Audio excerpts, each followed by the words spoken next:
Olá, pessoal. Eu sou o professor Adson Fernandes. Sejam bem-vindos à nossa segunda aula sobre o sistema cardiovascular ou o sistema circulatório.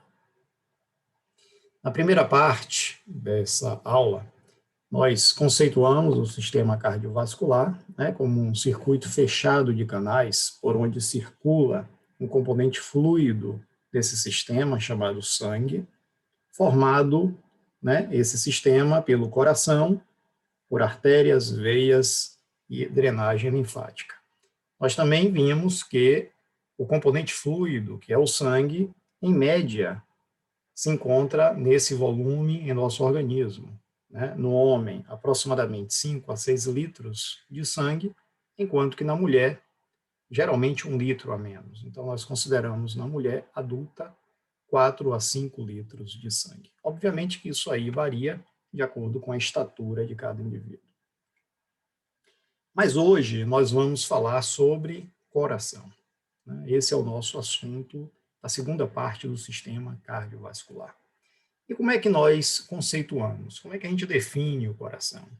O coração ele é um órgão muscular oco com capacidade de propulsão e aspiração do sangue pelo circuito de canais formados por artérias, veias e vasos linfáticos.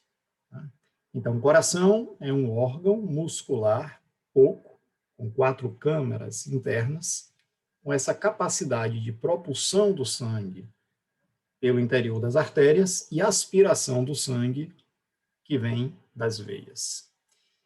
E qual é a situação do coração? Onde é que o coração está situado? O coração ele se encontra atrás ou posteriormente ao osso externo. Ele fica localizado entre os pulmões, como a gente vê aqui nessa imagem, acima do músculo diafragma e logo à frente ou anteriormente à coluna vertebral. Esse espaço no tórax nós chamamos de mediastino.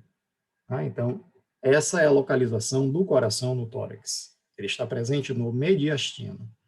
Aqui nessa imagem, a gente vê aqui um corte transversal, estamos vendo por cima a região do tórax, a gente localiza aqui a presença do externo, uma vértebra torácica, a presença dos pulmões direito e esquerdo, e aqui nós vemos esse espaço, acima do músculo diafragma, que nós vamos chamar de mediastino. É aqui que o coração se encontra. Logo atrás do externo, podemos considerar precisamente atrás dos 2 terços inferiores do osso externo. E qual é a forma do coração?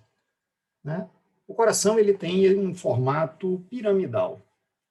Nós temos aqui uma base, que é essa parte superior, na verdade, essa parte voltada para cima, para a direita e para trás.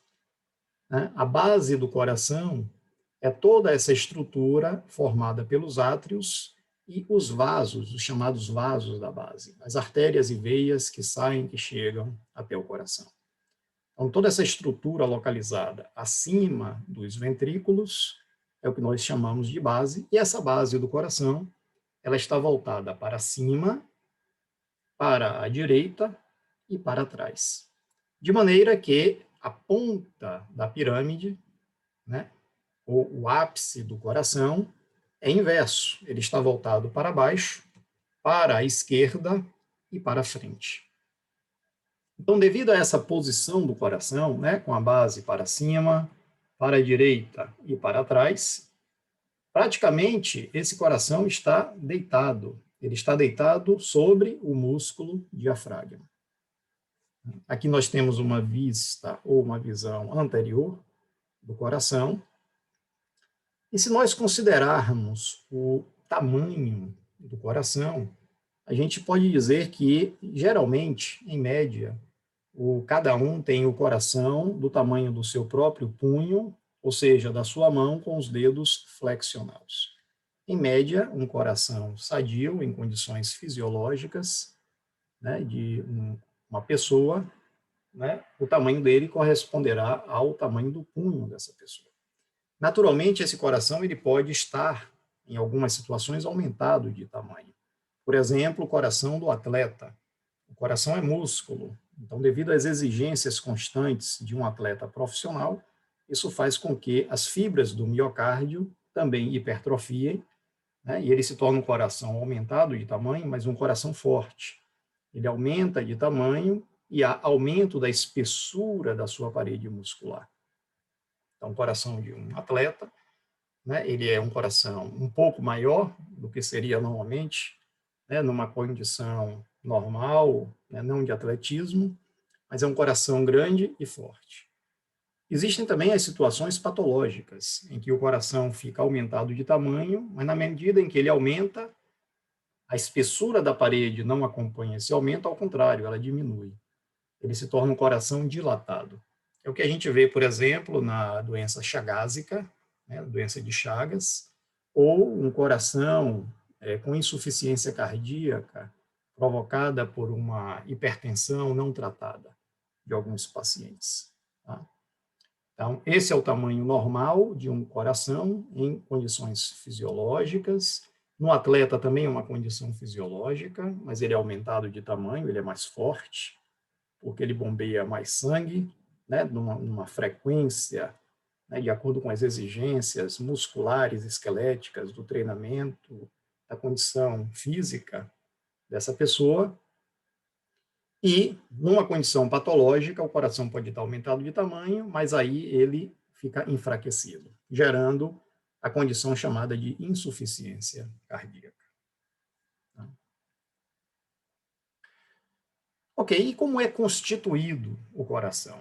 Nós dizemos que o coração é formado de pericárdio, o nome já diz, estrutura periférica ao miocárdio, que vem na sequência, e internamente ao miocárdio nós temos o endocárdio, né? Endo, de dentro.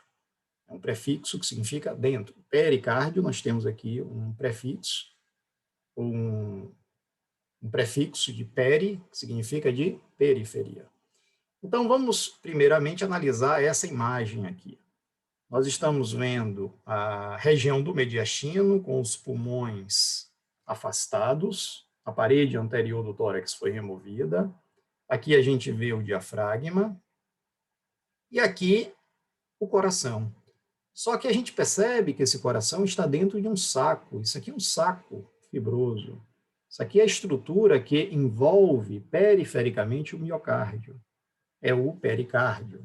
Então, o pericárdio ele funciona, na verdade, como um saco de tecido conjuntivo fibroso que envolve o coração, isola o coração das estruturas que estão à sua volta. Naturalmente, o coração ele está em constante sístole, diástole, e ele não pode, né, ficar sofrendo atrito contra as estruturas que estão à sua volta, né? Contra o externo, os pulmões, diafragma, própria coluna, os grandes vasos que passam aí nessa região. Então, o coração fica dentro desse saco fibroso, pericárdio, se movimentando, se deslizando suavemente, sem sofrer atrito com as estruturas à volta. Agora, nessa outra imagem aqui, é a mesma coisa, só que aqui o pericárdio foi cortado, reparem. Nós removemos o pericárdio e agora nós estamos vendo o coração propriamente dito. Ou seja, estamos vendo a estrutura muscular. Mas reparem que nesse desenho, essa estrutura muscular ela tem um aspecto brilhante, né? Brilhante aqui no miocárdio. Aqui, na verdade, aqui ainda tem uma outra parte delicada do pericárdio que entra em contato direto com o miocárdio, como a gente vai ver daqui a pouco no próximo slide. Tá? Por enquanto, a gente já sabe que o coração fica dentro de um saco fibroso, que é o pericárdio, e se nós cortarmos, removermos esse pericárdio fibroso, é isso aqui que nós vamos ver. O coração sem o revestimento do pericárdio fibroso. Então, vamos aprofundar um pouco a discussão sobre essa constituição desse órgão. Essa imagem aqui, ela é muito boa, ela é muito didática. Vejam o que é que nós temos. Aqui a imagem do coração, o ventrículo esquerdo, e aí toda essa parte aqui da parede do ventrículo esquerdo, toda essa estrutura aqui, ela foi recortada e ampliada. E é o que nós estamos vendo aqui agora. Então, na parte mais externa, o que é que nós vamos encontrar? Nós vamos encontrar aquele saco, aquele pericárdio fibroso. Olha ele aqui. Ó. Isso aqui é um tecido conjuntivo fibroso que envolve o coração e separa ele das estruturas que estão à sua volta. Tá? Pericárdio fibroso. Aqui nós temos o miocárdio, propriamente dito, a musculatura propriamente dita do coração. Mas vejam que entre o miocárdio e o pericárdio fibroso, eu tenho outras coisas. Eu vou ter aqui, em íntimo contato com o pericárdio fibroso, uma lâmina serosa chamada de pericárdio seroso, ou lâmina parietal do pericárdio seroso. Da mesma forma que, em íntimo contato com o miocárdio, eu vou ter outra lâmina de pericárdio seroso. Só que agora a gente vai chamar de lâmina visceral do pericárdio seroso. Por que lâmina visceral? Porque está em contato direto com o miocárdio, com a víscera, né? Com a víscera, que é o miocárdio, ou seja, com o coração. Essa lâmina serosa do pericárdio, né, nós vamos chamar de lâmina visceral do pericárdio seroso. Enquanto que aqui eu tenho uma outra lâmina em contato direto com o pericárdio fibroso, que nós vamos chamar de lâmina parietal do pericárdio seroso. E o que é o pericárdio seroso? Então, veja que o pericárdio nós separamos em duas partes. Pericárdio fibroso é aquela parte mais grosseira, que forma o saco propriamente dito, que nós vimos na imagem anterior. Só que não seria confortável para o miocárdio, durante seus movimentos de sístole e diástole, ficar fazendo atrito contra esse pericárdio fibroso. Ou seja, o pericárdio fibroso estaria isolando o coração das estruturas vizinhas, mas ainda assim ele é fibroso. Ele iria promover algum tipo de atrito com o miocárdio, o que não seria legal, né, para um órgão que está em constante movimento. Então, esse pericárdio ele tem uma parte fibrosa, mas internamente, entre o pericárdio fibroso e o miocárdio, a gente vai ter uma outra parte do pericárdio chamado de seroso. Como o nome já diz, seroso é uma coisa mais delicada. Eu tenho aqui duas lâminas serosas, uma parietal e outra visceral. O que é uma lâmina serosa, ou uma membrana serosa? É muito semelhante àquela que nós encontramos nas articulações sinoviais. Então, na articulação sinovial, nós temos a cápsula articular e, por dentro, nós temos uma membrana sinovial, ou seja, uma estrutura delicada produtora de secreções, que é no caso das articulações, o líquido sinovial. Aqui a serosa é muito parecida. Eu tenho uma lâmina serosa parietal, uma lâmina serosa visceral, e entre elas gera uma cavidade. Essa cavidade vai ser preenchida pelas secreções produzidas pelas serosas, porque toda membrana serosa ela produz secreções. Então vejam que interessante. Eu tenho aqui agora um pericárdio fibroso, que está isolando o coração de tudo que está à sua volta. Eu tenho um músculo miocárdio que está em constante movimento e que não pode, né, sofrer atrito com nenhuma outra estrutura. Ele tem um revestimento externo direto, que é a lâmina visceral do pericárdio seroso, ou seja, uma lâmina serosa, produtora de secreção. E aqui eu tenho uma lâmina parietal em contato com o pericárdio fibroso, que também é uma serosa, produtora de secreção. Então, quando o coração faz sístole, diástole, na verdade, o que nós temos é a lâmina visceral deslizando suavemente, com atrito praticamente zero, contra a lâmina parietal. Ou seja, eu tenho duas lâminas agora serosas. Entre elas eu tenho um líquido pericárdico, que preenche o espaço ou cavidade pericárdica. Então, agora, o coração faz sístole, diástole, diástole, e essas lâminas deslizam suavemente, né, evitando atrito. Então, é dessa forma que o coração fica no mediastino, entre todas essas estruturas anatômicas que nós já vimos, em constante movimento, mas sem sofrer atrito contra ninguém. Graças a essa estrutura pericárdica do coração, formada pelo pericárdio fibroso e pericárdio seroso, sendo que o pericárdio seroso dividido em lâmina parietal e lâmina visceral. Essa lâmina visceral, que entra em contato direto com o miocárdio, nós também podemos chamar de epicárdio, ou seja, epicárdio ou lâmina visceral do pericárdio seroso. Aqui nós temos uma outra ideia dessa estrutura. Reparem nesse desenho. Nós temos aqui o coração, aqui representando a parte muscular. Externamente, dá para a gente ver que isso aqui é o pericárdio fibroso, tá? Envolvendo todo o coração. E aí vejam que entre o miocárdio e o pericárdio fibroso, nós vamos ter aqui duas lâminas, pintadinhas de amarela, representadas aqui nessas linhas amarelas. A lâmina mais externa e a mais interna, ou seja, a lâmina parietal do pericárdio seroso e o epicárdio, ou lâmina visceral do pericárdio seroso. Que espaço é esse entre essas lâminas?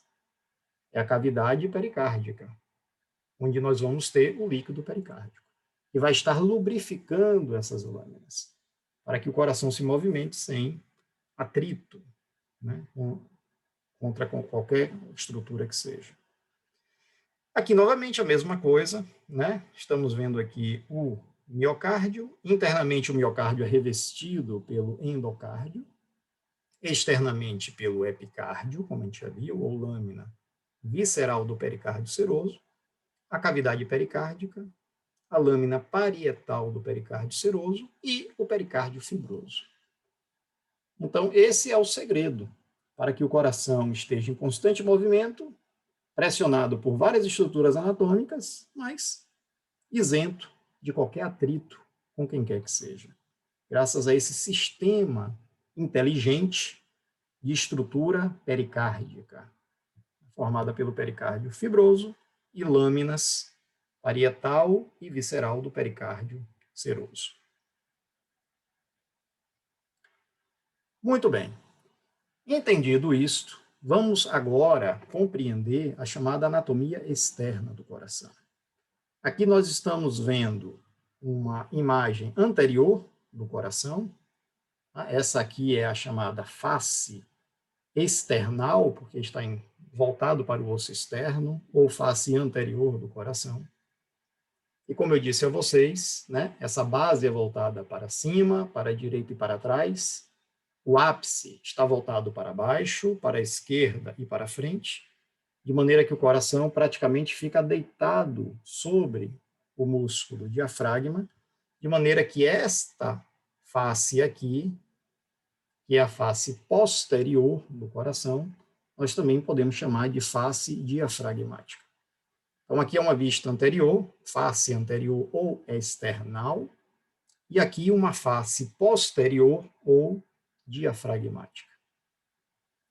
Do lado esquerdo, nós também temos uma face, que é chamada face esquerda ou pulmonar, o que não acontece do lado direito. Do lado direito, nós não temos uma face, nós temos uma margem direita. Daqui a pouco vai ficar claro porque aqui do lado direito nós não temos uma face. É que, na verdade, a espessura miocárdica do ventrículo direito ela é menor do que no ventrículo esquerdo, porque, naturalmente, o ventrículo direito do coração bombeia sangue apenas para os pulmões que estão à sua volta, enquanto que o ventrículo esquerdo bombeia sangue através da aorta para todo o nosso corpo. Então, a espessura do miocárdio no ventrículo esquerdo é maior do que no direito. Isso faz com que haja aqui a formação de uma face, devido à espessura desse músculo, face esquerda do coração. ou pulmonar, enquanto que do lado direito não temos exatamente uma face, mas uma margem direita.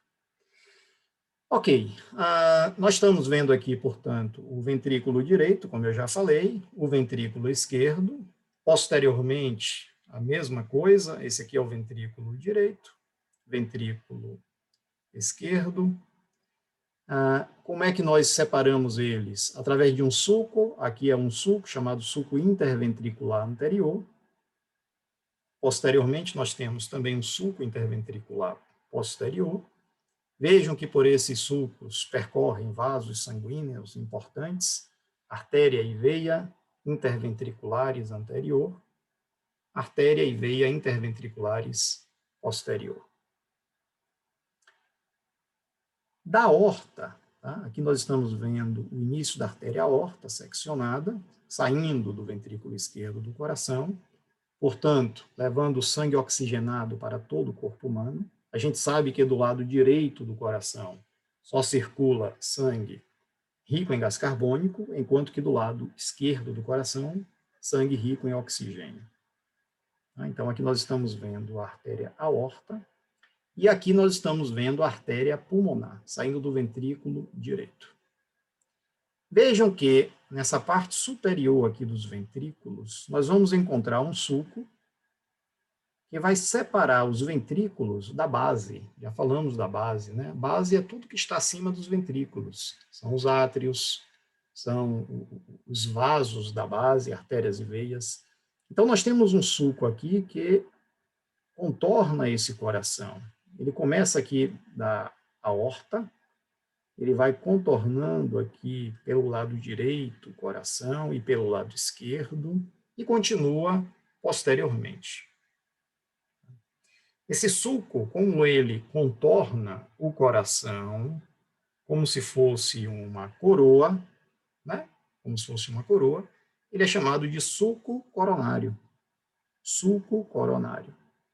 Razão pela qual as artérias que saem da aorta e circulam pelo sulco coronário são chamadas de artérias coronárias. Então, a artéria coronária não é coronária de coração.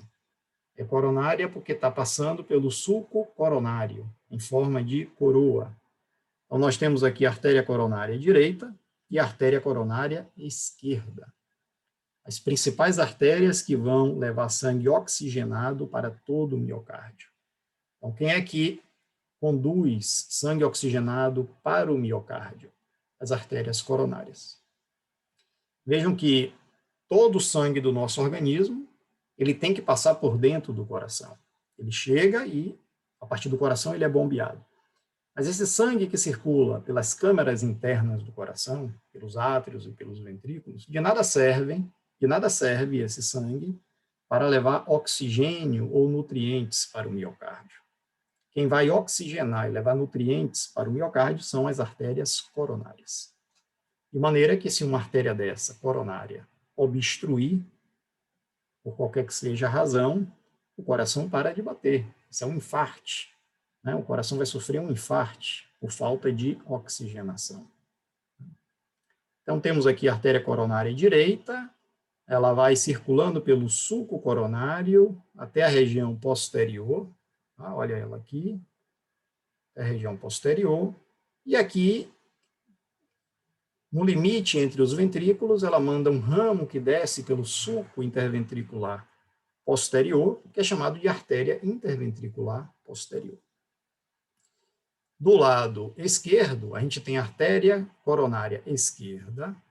Logo que ela surge, ela manda um ramo importante que desce pelo sulco interventricular anterior, é chamada artéria interventricular anterior.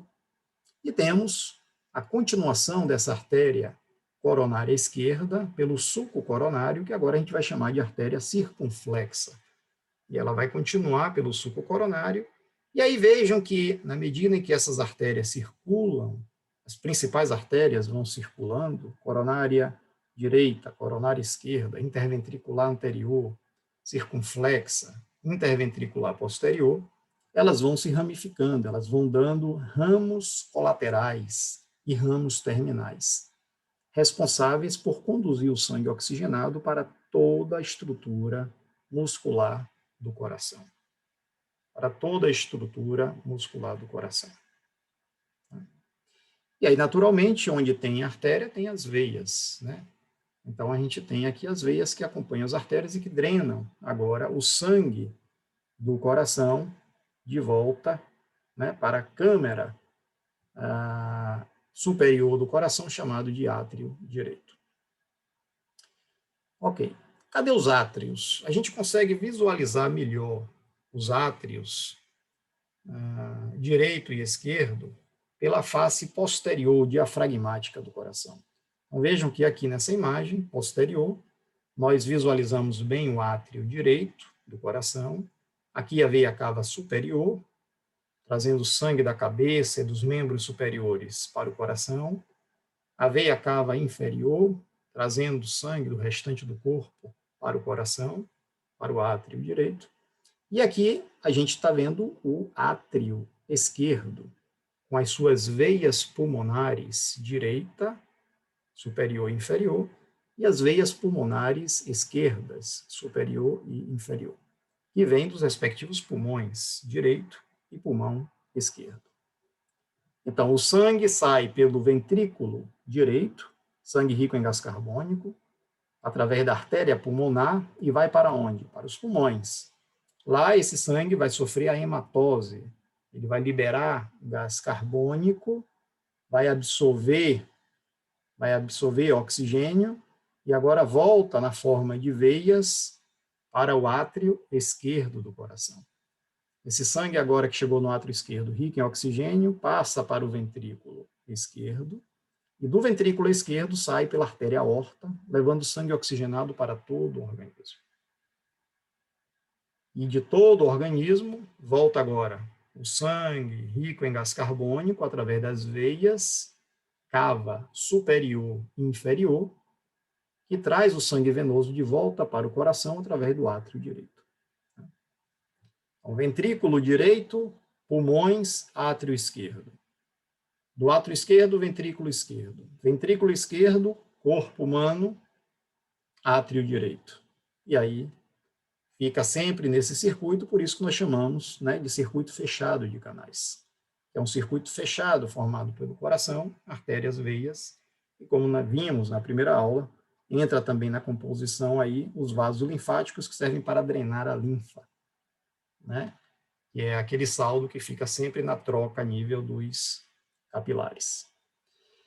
Ok, o que mais que podemos explorar aqui de anatomia externa? Nós temos aqui a projeção anterior do átrio direito. A gente está vendo que o átrio direito ele se projeta aqui anteriormente. Essa estrutura nós vamos chamar de aurícula, né? Que significa orelha pequena, aurícula. Então, a aurícula é uma projeção anterior do átrio direito. E o átrio esquerdo também possui a sua aurícula. Essa daqui, ela está cortada para que a gente pudesse justamente visualizar os vasos aqui dessa região, artéria coronária esquerda, circunflexa, início da circunflexa e da interventricular anterior. Tá? Então, isso aqui também está cortado, mas ele se estende até aqui na frente, em forma de uma orelha pequena, que a gente vai chamar de aurícula esquerda. Então, temos aqui a aurícula direita, do átrio direito, e a aurícula do átrio esquerdo do coração. Então, essas são as estruturas anatômicas que nós visualizamos externamente, né, numa vista externa do coração. Aqui agora foi feito um corte, né, coronal, vamos considerar assim, para que a gente pudesse visualizar as estruturas internas do coração. Internamente, o que é que nós temos? Primeiro, nós vemos aqui a diferença de espessura muscular entre os ventrículos. Como eu falei para vocês, o ventrículo esquerdo ele tem uma espessura de miocárdio maior do que a que nós encontramos no ventrículo direito, né? Pelo que já ficou exposto do porquê. Né? O ventrículo direito bombeia sangue através da artéria pulmonar apenas para os pulmões que estão à sua volta, direita e esquerda. Lá dos pulmões, o sangue retorna pelas artérias pulmonares, direitas e esquerdas, passando para o átrio esquerdo, do átrio esquerdo para o ventrículo esquerdo, e do ventrículo esquerdo vai ser agora bombeado esse sangue através da artéria aorta para todo o corpo humano. Então, o ventrículo esquerdo, obviamente, precisa ser mais forte do que o ventrículo direito. Essa é a razão pela qual explica a diferença de espessura do miocárdio entre essas duas partes. Nós estamos vendo aqui também a presença de válvulas do mecanismo átrio-ventricular, ou seja, o sistema de válvulas que separa o átrio do ventrículo, tanto do lado direito quanto do lado esquerdo. Assim como a gente percebe que na saída da artéria pulmonar, nós também temos aqui um sistema de válvulas, né? São chamadas de válvulas semilunares, porque elas têm esse formato de meia-lua. Essas válvulas semilunares, geralmente são 3, nós encontramos na saída da artéria pulmonar, assim como na saída da artéria aorta. Então, na primeira aula, nós também vimos o conceito de artéria e veia, né? Dentre outras coisas, artéria é todo vaso por onde o sangue circula no sentido centrífugo em relação ao coração. Ou seja, é todo vaso que tira sangue do coração. Não importa se esse sangue é rico em oxigênio ou gás carbônico. Veia é o inverso. Veia é todo vaso que traz sangue para o coração. Ou seja, o sentido do fluxo sanguíneo nas veias é sempre centrípeto em relação ao coração. Não importa se esse sangue é rico em gás carbônico, é rico em oxigênio. Se vai em direção ao coração, ele é conduzido por veias. Se o sangue, independente da sua composição, sai através de vasos, se afastando do coração, esses vasos são artérias. Então, tanto na artéria pulmonar, por onde sai do coração o sangue rico em gás carbônico em direção aos pulmões, nós temos essas válvulas semilunares, assim como na artéria aorta. Já entre o átrio e o ventrículo, nós temos agora um sistema de válvulas mais complexo, um sistema mais complexo de válvulas, né, chamado de válva átrio-ventricular, direita e esquerda. No próximo slide a gente vai ver melhor, né, a sua composição. Aqui nós estamos vendo, antes de falarmos da válvula átrio-ventricular, o interior de um átrio direito, tá? Estamos vendo o interior do átrio direito. Repare que a parte da parede interna desse átrio ela é irregular, nós temos aqui, né, várias estruturas que nós vamos chamar de músculos pectíneos.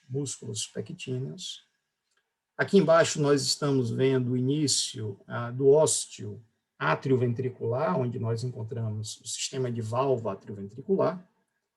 E aqui nós temos uma parede interatrial. Aqui é a parede que separa o átrio direito do átrio esquerdo.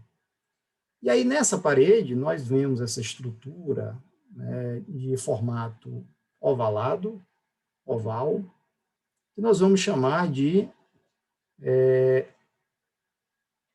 resquício do forame oval, né? Ou seja, isso aqui, no período embrionário, isso aqui era um forame, onde havia comunicação do sangue presente no átrio direito com o átrio esquerdo e vice-versa. E agora nós temos uma válvula de forame oval obstruído. Isso aqui é um forame oval agora obstruído. Ou seja, logo antes da pessoa nascer, esse forame se fecha e aí não há mais comunicação entre o conteúdo de sangue de um átrio com o outro. Nem poderia, né? Porque entre eles circula sangue de natureza diferente no átrio direito. Rico em gás carbônico, no átrio esquerdo, rico em oxigênio. Então, nós temos uma sombra do que antes era um forame. Mas fica esse vestígio, né? Essa fossa, uma fossa do forame oval, fechado. Então, vejam um coração normal como é um coração normal. Coração normal, nós temos aqui a parede interatrial íntegra, né? Assim como a parede interventricular íntegra. O sangue entre os átrios, direito e esquerdo, não se mistura. Né? O sangue entre os ventrículos direito e esquerdo também não se mistura. Porém, em algumas pessoas, né, pode acontecer de não haver o fechamento do forame oval. Então, onde deveria haver uma sombra do forame oval, um resquício do forame oval, apenas uma fossa do forame oval, nessas pessoas acaba perdurando a comunicação entre os átrios. Então, quando essa presença do forame ela permanece presente, né, quando isso aqui não está devidamente fechado, isso gera, obviamente, um distúrbio, porque o sangue o tempo todo fica se misturando oxigenado com gás carbônico. Isso demanda um esforço maior do coração para bombear sangue, para poder levar um sangue oxigenado que está contaminado com gás carbônico. Então, isso traz uma série de consequências para o organismo.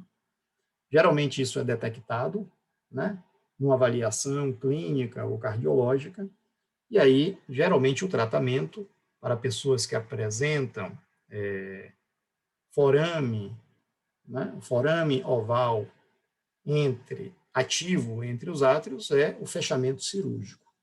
Então, existe um procedimento cirúrgico rotineiro, né, que é feito para isolar essas câmaras. Essas câmeras é que são os átrios direito e esquerdo. Tá? Então, aqui uma condição normal, sangue rico em gás carbônico, sem se misturar com sangue rico em oxigênio. E aqui uma situação atípica que acontece em algumas pessoas, que é quando, ao invés da fossa do forame oval, você tem o forame propriamente dito, isso aqui precisa ser corrigido cirurgicamente. Ok, e agora chegamos no sistema de válvula átrio-ventricular. Então, veja que entre o átrio e o ventrículo eu tenho uma passagem, né? Obviamente que é a comunicação entre eles. O átrio direito se comunica diretamente com o ventrículo direito. Assim como o sangue que chega no átrio esquerdo, ele precisa passar para o ventrículo esquerdo. E aqui a gente está vendo a presença de válvulas, né? Aqui representando duas válvulazinhas e aqui duas válvulas.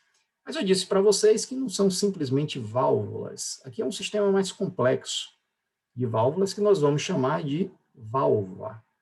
Né? Válvula átrio-ventricular, direita e esquerda. E o que é que compõe essas válvulas? Nesse desenho aqui dá para a gente ver bem as suas partes. Primeiro, nós temos as válvulas propriamente ditas, tá? Como vimos na imagem anterior. Então, aqui eu tenho uma válvula, aqui eu tenho outra válvula. Quando o átrio faz a sístole, ou seja, a sístole atrial, ela injeta o sangue para o interior do ventrículo recebe. Agora, quando o ventrículo faz a sístole, esse sangue não pode voltar para o átrio, porque senão não faria sentido. O sangue tem que passar do átrio para o ventrículo, do ventrículo para a artéria.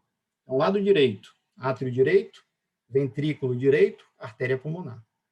Lado esquerdo, átrio esquerdo, ventrículo esquerdo, artéria aorta. Então, esse sistema de válvulas aqui, como nós estamos vendo, ela serve para impedir que o sangue retorne para o átrio durante a sístole ventricular. Se esse sangue voltar por alguma falha nesse sistema aqui de válvulas, você tem um refluxo de sangue, que geralmente na clínica se chama de sopro cardíaco.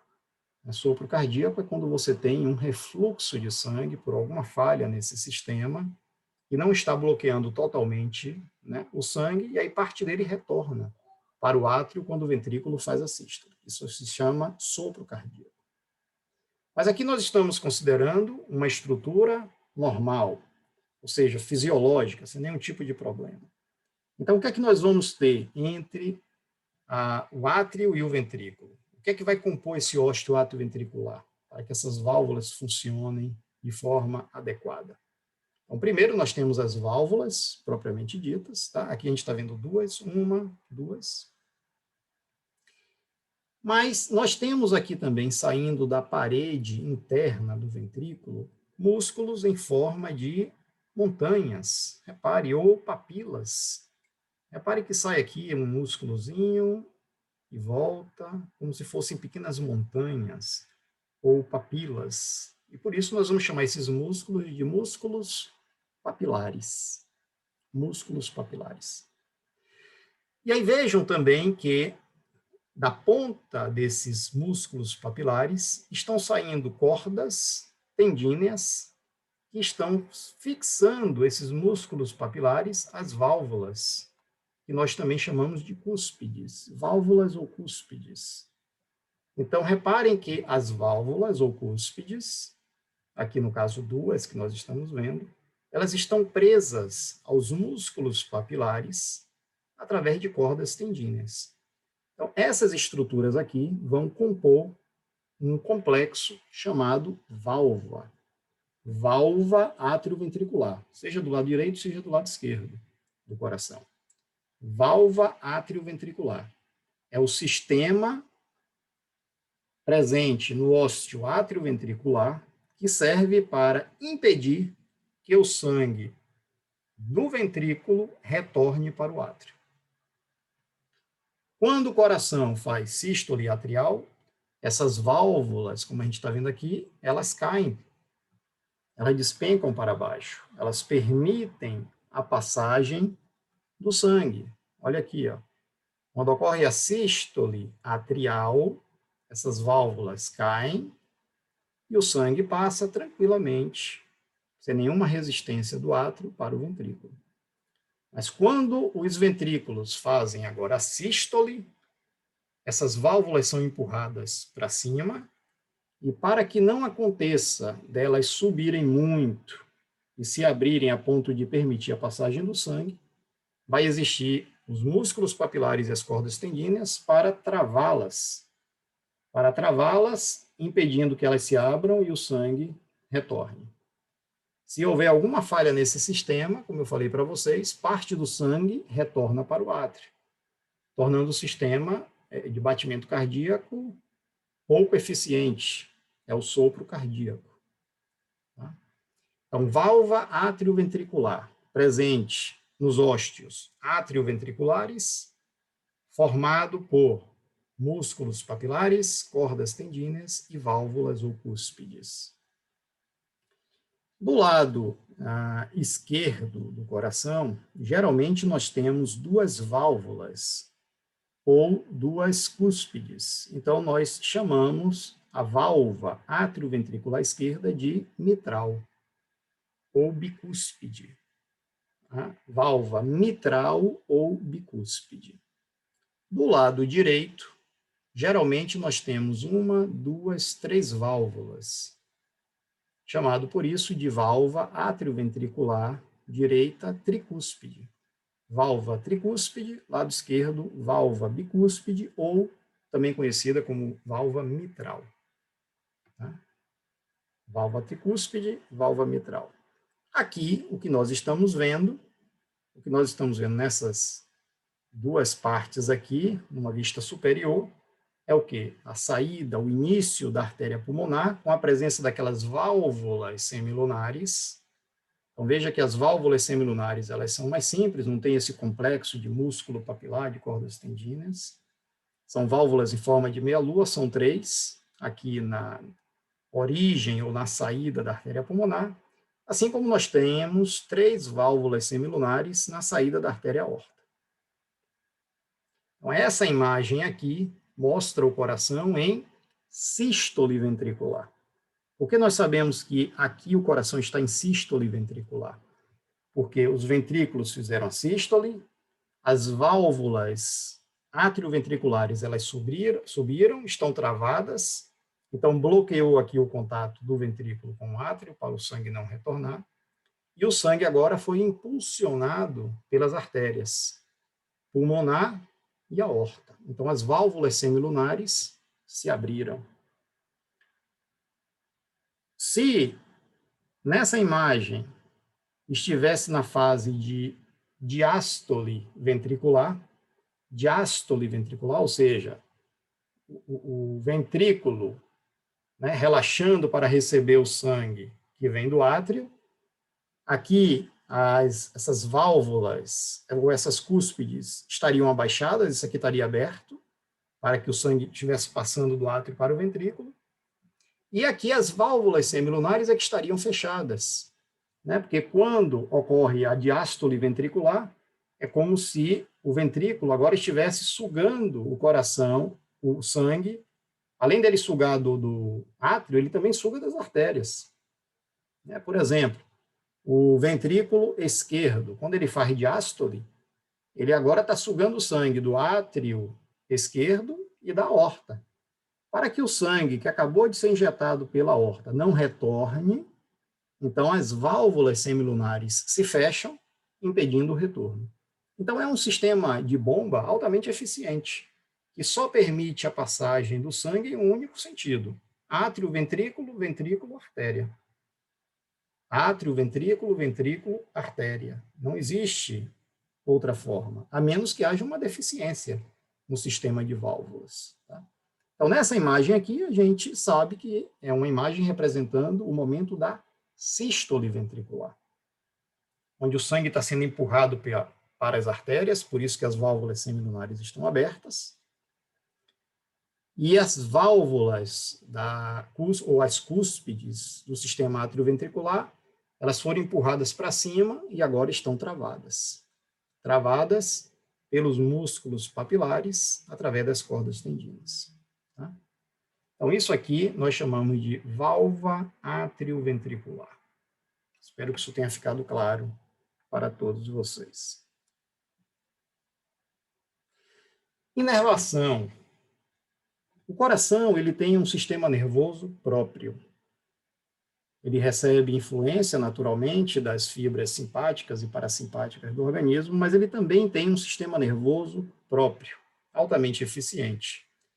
Nós temos um conglomerado de tecido nervoso no átrio direito, próximo aqui onde a veia cava superior desemboca no átrio. Esse conglomerado tecidual nervoso nós chamamos de nó sinusal. A partir desse nó sinusal, vai disparar impulsos nervosos,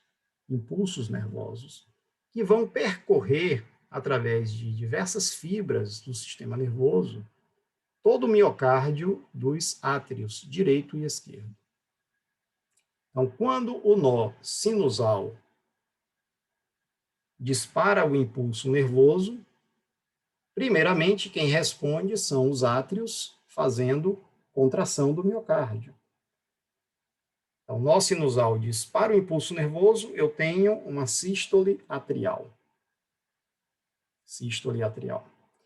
Só que esse impulso nervoso, ele alcança um outro conglomerado de tecido nervoso desse sistema, que é o chamado nó atrioventricular. O nó atrioventricular, quando recebe o impulso nervoso do nó sinoatrial, ou sinusal, ou sinoatrial, né, também é chamado nó sinusal ou nó sinoatrial. Quando o nó, agora, atrioventricular, recebe o impulso nervoso que veio do nó sinusal ou sinoatrial, ele agora dispara um outro impulso, um segundo impulso nervoso, que vai sair por um chamado feixe de His, que é uma estrutura nervosa chamada feixe de His, que geralmente se divide aqui em dois ramos, para alcançar a musculatura ou miocárdio tanto do ventrículo direito quanto do ventrículo esquerdo. E aí esses ramos, eles se espalham na forma de vários ramos nervosos, sendo chamado de rede de Purkinje do lado direito e do lado esquerdo. Então vejam como é que acontece. Primeiramente, o primeiro disparo para contrair a musculatura do coração surge no nó sinusal. O nó sinusal dispara e a informação nervosa primeiro alcança a musculatura dos átrios. Então, os átrios fazem a sístole. Esse impulso alcança o nó átrio-ventricular, que agora dispara um novo impulso que vai percorrer a musculatura ou miocárdio dos ventrículos. Então, quando isso acontece, os átrios estão relaxando e os ventrículos estão se contraindo, fazendo sístole. Então, veja que é uma sequência organizada, ordenada de contração. Toda vez que eu tenho sístole atrial, eu tenho diástole ventricular. Então, os átrios impulsionam o sangue para dentro dos ventrículos. Quando agora, disparado pelo nó átrio ventricular, os ventrículos fazem a sístole, é o momento em que os átrios estão relaxando, ou seja, sofrendo a diástole, para receber o sangue das veias. Os átrios estão se enchendo, enquanto que os ventrículos estão impulsionando o sangue pelas artérias.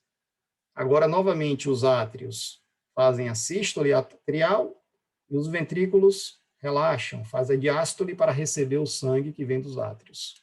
E assim vai. Então, o nosso coração, ele funciona dessa forma. Quando tem sístole atrial, tem diástole ventricular. Quando tem sístole ventricular, tem diástole atrial.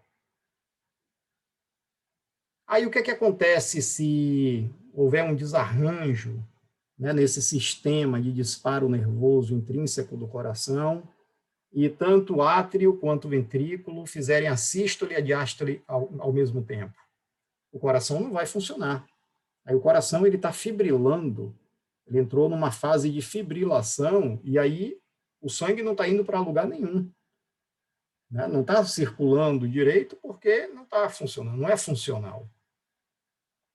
Se esse coração fibrilar e não voltar a ordenar seus movimentos, a pessoa vai a óbito, né? Por falta de oxigenação. Então, em alguns casos, é necessário, inclusive, disparar, né, um choque elétrico. Existe equipamento apropriado para isso, onde você faz uma descarga elétrica no coração para reorganizar esses disparos, que primeiro tem que ser do nó sinusal ou nó sinoatrial, né, e depois, na sequência, o nó atrioventricular. E se os dois disparam ao mesmo tempo, já era. Né? O coração não vai bombear sangue, não vai fazer a propulsão nem a aspiração do sangue, né? Vai parar tudo. Então, esse são as estruturas principais da chamada inervação intrínseca do coração.